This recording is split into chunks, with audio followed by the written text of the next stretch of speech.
Kā dienas Facebookā ieraudzīju reklāmu ar grāmatu, kur it kā palīdzēšot man sadraudzēties ar manu suni. Tā kā es neko nesaprotu no suņiem, un šī grāmata maksā tikai €90, es uzreiz nedomādams to nopirku. Pēc tam es tikai atcerējos, ka man nav suņi, bet tas nav svarīgi. Patiesībā tā ir krāpšana, un kā šī krāpšana strādā, es jums izstāstīšu video beigās, bet tagad paskatīsimies, kas iekšā šajā grāmatā. Grāmata saucas Beidzot draugi.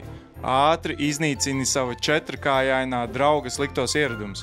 Ejam uz otro lapus, tur ir ievads, normāls teksts, bet te pēkšņi autors izdomāja, ka vārds suņiem ir atsevišķs teikums, un šo teikumu jāsāk ar mazo burtu. Labi, ejam tālāk. Un te autors nodomāja, priekš kam lietot tos vecmodīgos vārdus kā satura rādītājs, sauksim to par indeksu. Pašā indeksā teksta izmēri ir visdažādākie, bet tas laikam ir tāds autora stils. Pēc tam pēc indeksa nāk ievads, vēlreiz. Autors laikam gribēja divreiz ievadīt šo grāmatu. Pēc otrā ievada nāk nodalījums 1, priekš kam lietot vārdu nodaļa jau var izdomāt jaunu.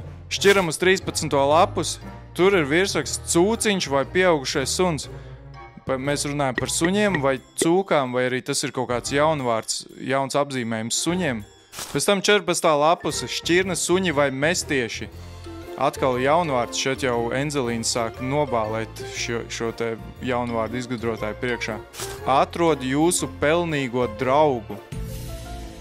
Labi. Nodaļa 2. Nu šeit pēkšņi nodaļa tiek saukt par nodaļu, viss kārtībā. 19. lapusē ir nodaļa ceļošana ar 8kājiem biedru. Vai mēs šo grāmatu tagad lasām par suņiem, par cūciņiem vai 8kājiem? Un tekstā arī ir īpašniekot suņu. Ja esi gatavs nodrošināt augstas kvalitātes aprūpi savam sunim, kamēr tu esi prom, piemēram, uzticoties uzticamai pensijai, draugam vai uzticamam ģimenes loceklim. Tu zināji, ka tu savu sunu var uzticēt savai pensijai? Tālāk 19. lapuse. Kastrētas suņnīcas ir neatkarīgākas. Turpinājums. Nekastētām suņicām ir 2 kārtas gadā, kas izraisa asins plūsmas, kas var radīt nesakārtotību un piesaistīt kaķu vīriešus. Jūs suņi var piesaistīt kaķu vīriešus. Neapdzīvotie, kastrētie vīrieši var biežāk atzīmēt savu teritoriju, lai gan arī sukas var zīmēt. Nu šeit arī alunāns sāk nobālēt pēc tā, ar kādiem tikai vārdiem netiek apzīmēti suņi. Suņi ar zemu enerģijas līmeni var pieiet pie jums ar 8kājiem. Atkal 8kāji, laikam suņi un 8kāji ir neatraujami dzīvnieki. Ņem līdzi cigorota rotaļlietu savā vizītē. Suņiem, īpaši kucēniem, ir dabiska žušanas vajadzība. Kas ir žušana? Vai tā ir zūšana? Tad es nevaru komentēt tādu sūdu.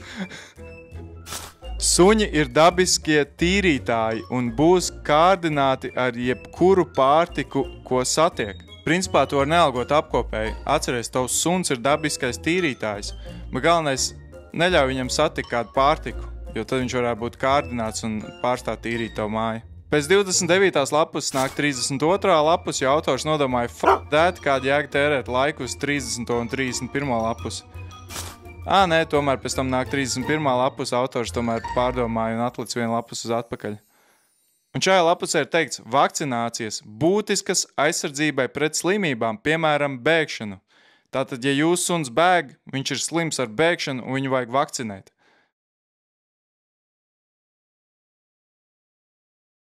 Tālāk, vēlreiz 32. lapus, un šajā lapusē ir teikts spermu noņemšana. Spermas ir kā papildus pirks dažiem suņiem, līdzīgi cilvēku īkšķim.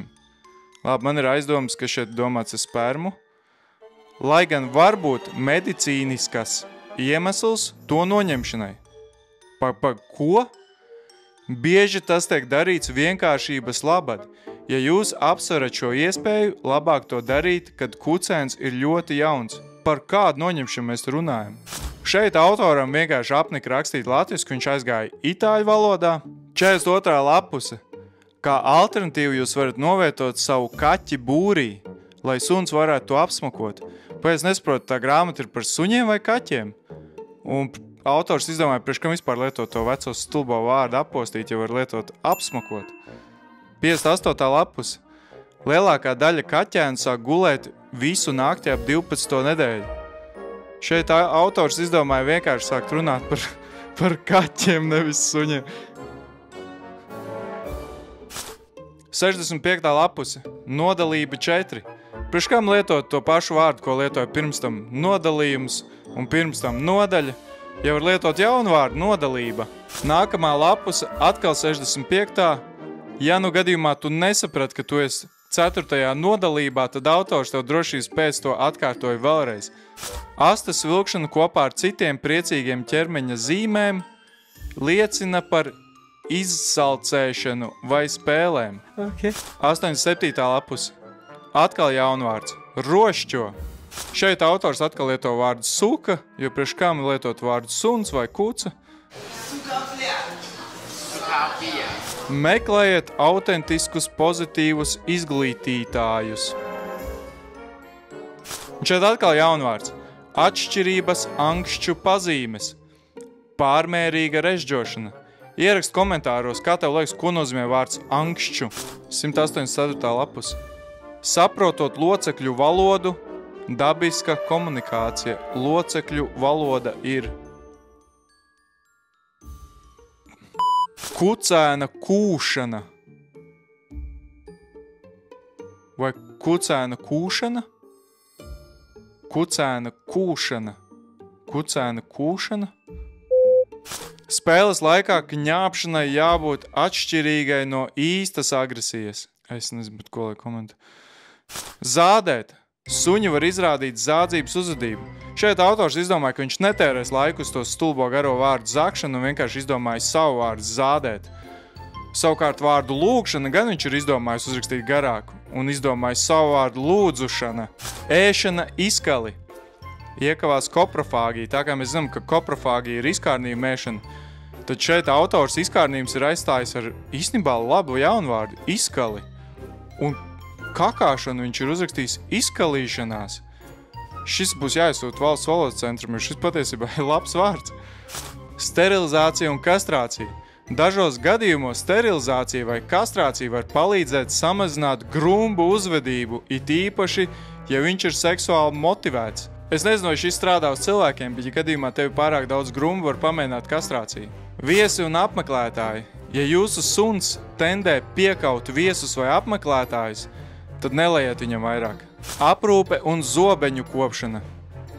Pareiza aprūpe un zobu higiēna. Priekš kam virsrakstā rakstīt zobi, jau ir ierakstīts zobeņu. Izklausās interesantāk un lielāka iespēja, ka tu šo nodaļu izlasīsi. Iemikrosχējiet savu suni. Atceries, nečipo savu suni, jo čipos Bills Gates ir ielicis izsakošanas ierīces. Mikroshē viņu. Ja gadījumā tu izlasīsi šo 282 lapušu garo šedevru, tad tavs suns iemācīsies sēdēt uz poda, lasīt grāmatas un pat vadīt automašīnu. Un grāmatas beigās ir vāks itāļu valodā, jo priekš kam, es nezinu, labi. Bet jūs man jautāsiet, kāpēc šāds bestsellers maksā tikai €90? Tas patiesībā nemaksā tikai €90. €90 ir abonementa uzsākšanas cena. Pēc tam reiz 15 dienās no tavu konta tiks novilkt nepilni €50. Tāpēc iepērkoties internetā vienmēr izmanto vienu maksājumu kartes vai labāk vispār neiepērcies aizdomīgās lapās. Nu, ja tu nesaprati, tad šīs grāmatas autors ir mākslīgais intelekts, jo krāpniekiem nav laika, ko tērēt uz šitādiem sūdiem. Un es ceru, ka tu kaut ko iemācījies.